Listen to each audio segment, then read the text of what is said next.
नमस्कार। मेरा नाम भू तोरसेकर। आप देख रहे हैं प्रतिवाद। दोस्तों, पिछले 2 दिन से एक बात लगातार देख रहा हूं, सुन रहा हूं, लेकिन उसको एक बात कैसे कहे ये समझ में नहीं आ रहा है। क्योंकि बात जो है, घटना एक ही है। भारत के उपराष्ट्रपति और राज्यसभा के सभापति जगदीप धनखड़, इन्होंने अचानक संसद के अधिवेशन के पहले दिन देर रात अपने पद से इस्तीफा दे दिया। दिन भर वो राज्यसभा के काम में व्यस्त रहे। जो कुछ 4 या 5 लोग नए मेंबर्स राज्यसभा में आए, उनका शपथ विधि उन्होंने किया।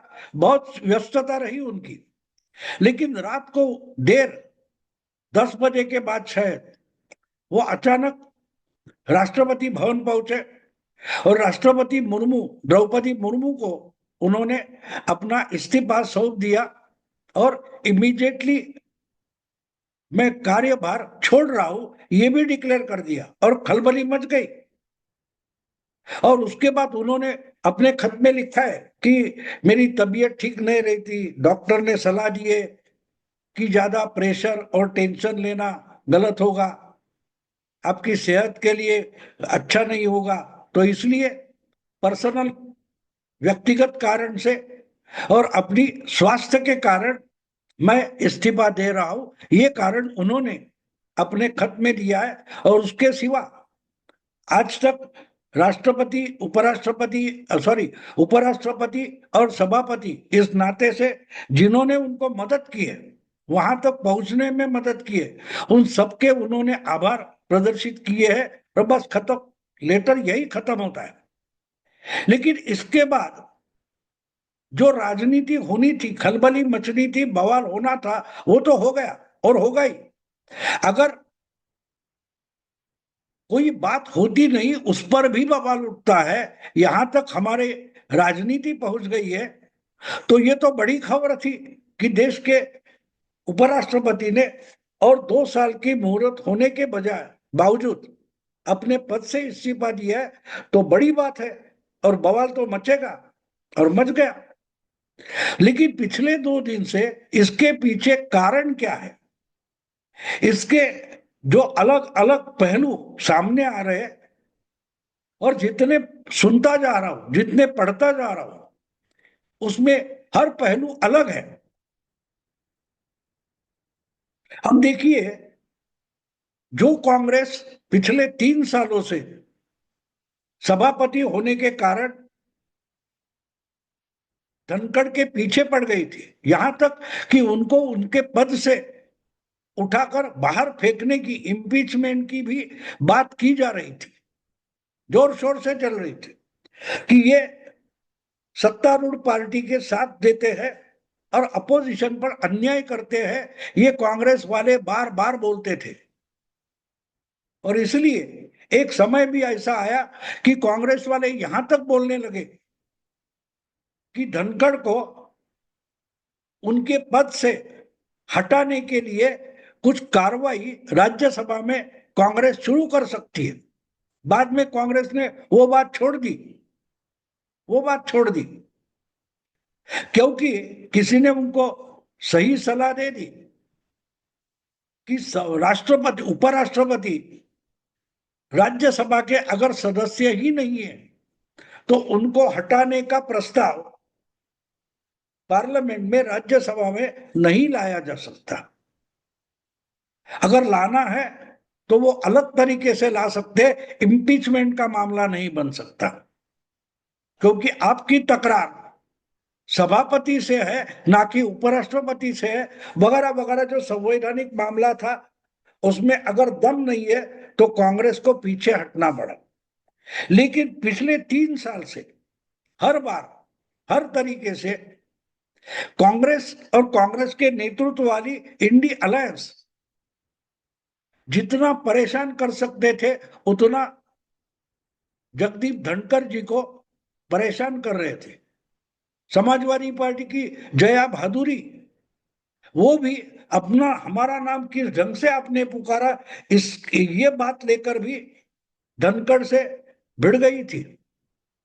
और बाकी मल्लिकार्जुन खड़गे वगैरह तो है, जयराम रमेश वगैरह तो है। तो ये बात साफ थी कि इन्हीं कांग्रेस वालों को धनखड़ अच्छे नहीं लगते थे, वो पार्शल लगते थे, पक्षपात करते हैं, यही उन पर आरोप था। लेकिन धनखड़ जी ने अपने पद से इस्तीफा देने के बाद सबसे ज्यादा अगर ममता उमड़ आई है तो वो कांग्रेस पार्टी में उनके लिए ममता और आस्था उमड़कर सामने आई है कि कितने अच्छे थे। देखो, मोदी सरकार ने उन पर भी अन्याय किया। धनखड़ ने तो बोला नहीं है कहीं कि मुझ पर अन्याय हुआ है, लेकिन धनखड़ पर अन्याय हुआ ये कौन बोल रहा है? जो उनको 3 साल से परेशान कर रहे थे।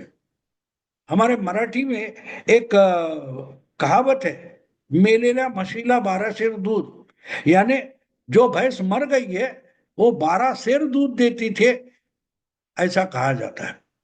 यानी अब मर गई है, तो जिंदा थी तब कितना देती थी ये कोई बोलेगा नहीं।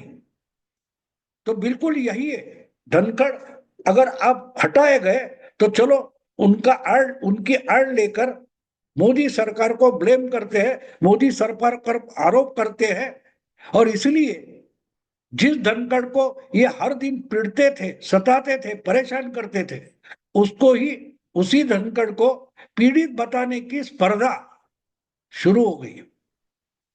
बेशर्मी का मामला कितना हो सकता है इसका ये नमूना है। तो और एक बात यहां, ये सब्जेक्ट देर हो गई है, लेकिन मैं इसलिए बोल रहा हूं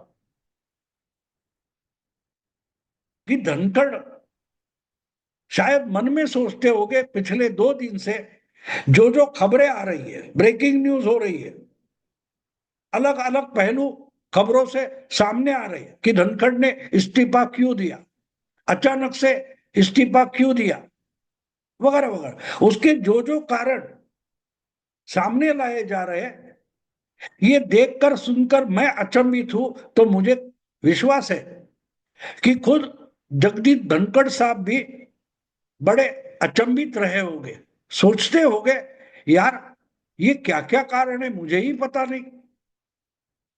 पता नहीं है कि मैंने किस कारणों से इस्तीफा दिया।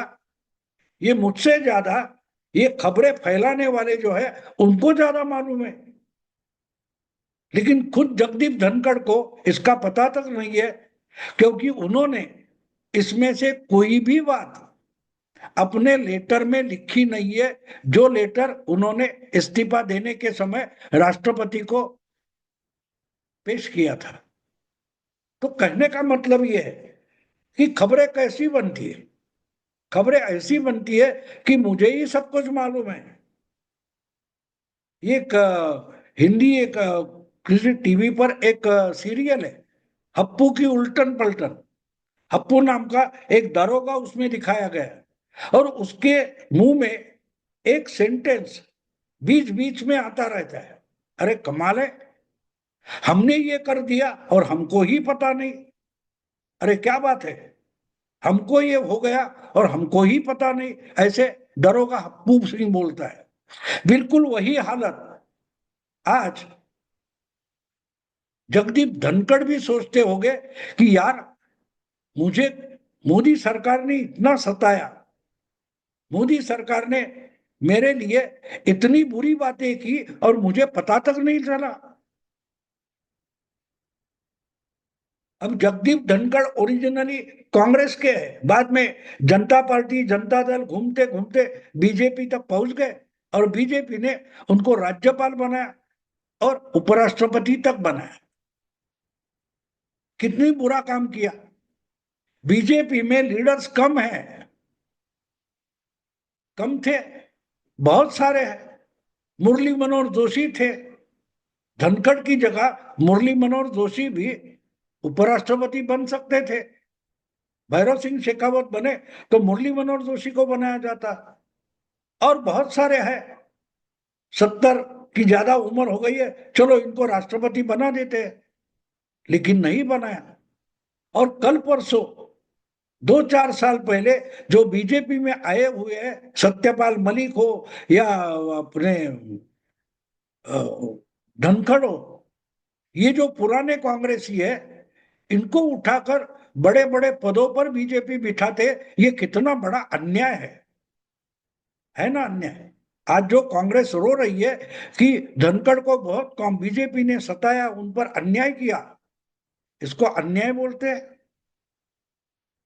अजीब बात है दोस्त। तो इसलिए मेरे दिमाग में ये बात आई, अगर ये खबरें जो चल रही है वो धनखड़ देखते होंगे तो वो भी सोच में पड़ गए होंगे कि यार मुझ पर इतना बड़ा अन्याय हो रहा था, मुझे इतने तरीके से सरकार कॉर्नर कर रही थी और मुझे ही पता नहीं, इन लोगों को कैसे पता है। तो ये खबरें आजकल चलती है। मैंने बीच में कहा था कि आशुतोष का वो अर्ध सत्य कहती है, सत्या हिंदी है, अशोक वानखेड़े है, फिर अजीत अंजुम है, ऐसे जो जो लोग हैं, रवीश कुमार है, इनको बीजेपी के अंदर अंदर की खबरें होती है। खुद बीजेपी को या आरएसएस को भी पता नहीं होता कि उनके संगठन में क्या चल रहा है, लेकिन उसकी पूरी की पूरी अंदर की खबर इन लोगों के पास होती है।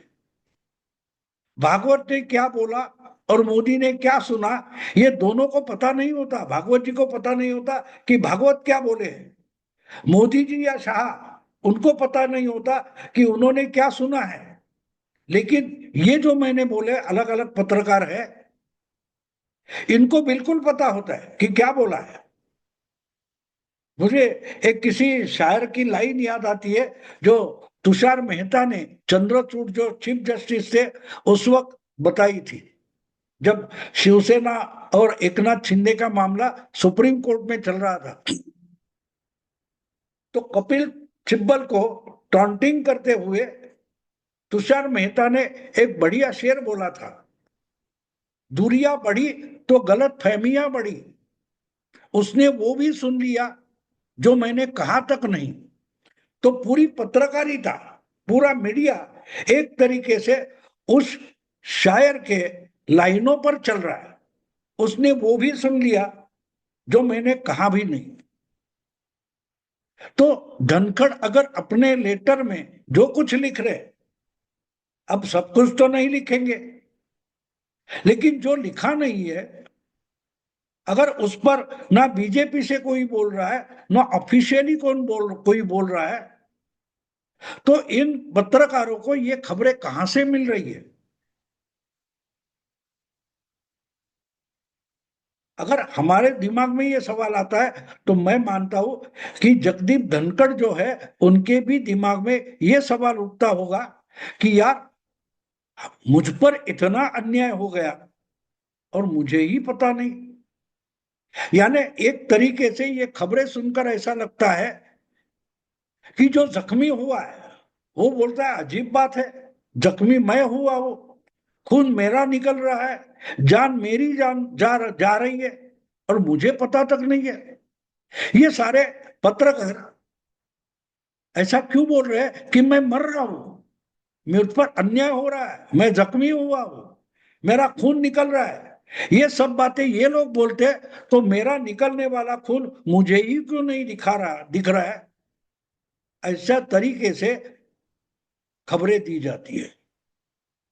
तो धनखड़ को ही मालूम नहीं बेचारे को, उनको पता नहीं चला है अभी तक कि उनके साथ कौन सा अन्याय हुआ है, जो उनको पता नहीं बाकी सारी दुनिया को मालूम है।